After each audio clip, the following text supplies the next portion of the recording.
Hello, everyone, and welcome to my Bible study on the book of James. We're going to be studying about the proper perspective towards trials.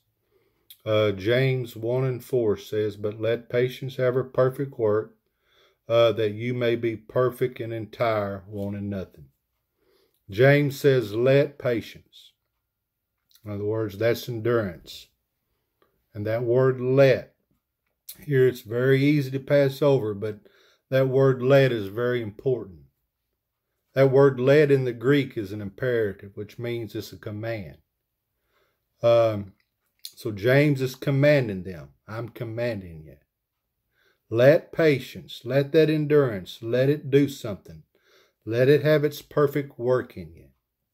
Because it's interesting that the trying of our faith, it's producing endurance. Now, as James is writing it here, endurance is producing something. So as you and I in our faith, in our journey of faith, and as we're going through our trials, as we are enduring, in itself, it's producing something. And that is what James is commanding here. In other words, he's saying, don't give up. He said, I command you, don't give up. It's that important. Don't give up. He said, let it have its perfect work. And you know that word perfect, it's the Greek word teleos, and it means a completed end. And it means to be fully grown, to be mature. And in our context, James is talking about our faith. And this is one of the main purposes of the trying of our faith. And the trials that we are experiencing is that we need it. And it's producing a faith. It's producing a faith that is fully grown and mature.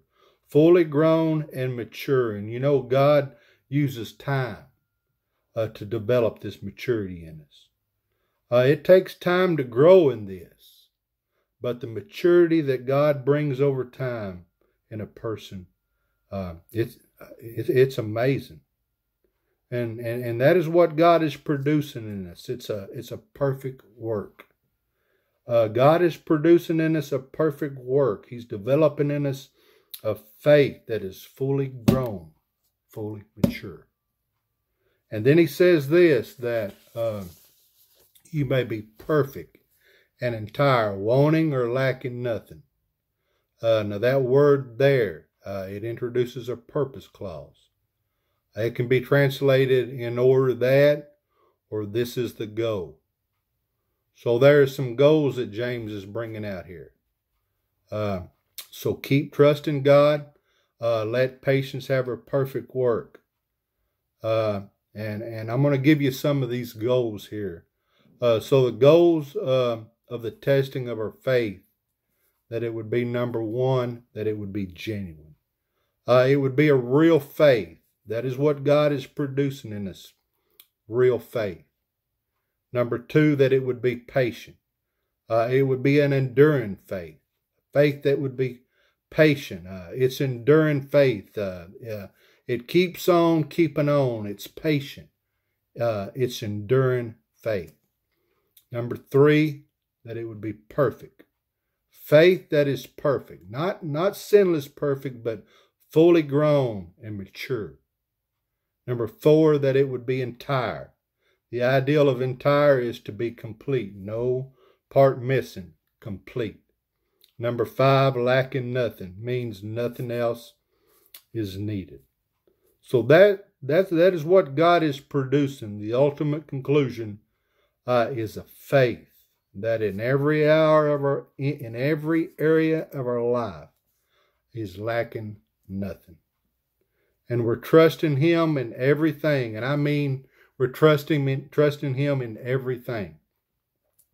Will you trust Him? And ultimately, God is allowing every trial that we would trust Him. That is what James means here, entire, lacking nothing. God is doing a complete work in us. That our faith, that it would be anchored in Him and His character would be seen in us. That His reflection would be seen in us. You know that old saying, The only Bible some people will ever read is us. So may our lives be a reflection of Christ, and God would be seen in us. So let us examine ourselves and see where we're lacking in this area, and tell God, I don't see this in me. And ask God for His grace and help to produce this in us. And that concludes my lesson on James 1 and 4. And God bless.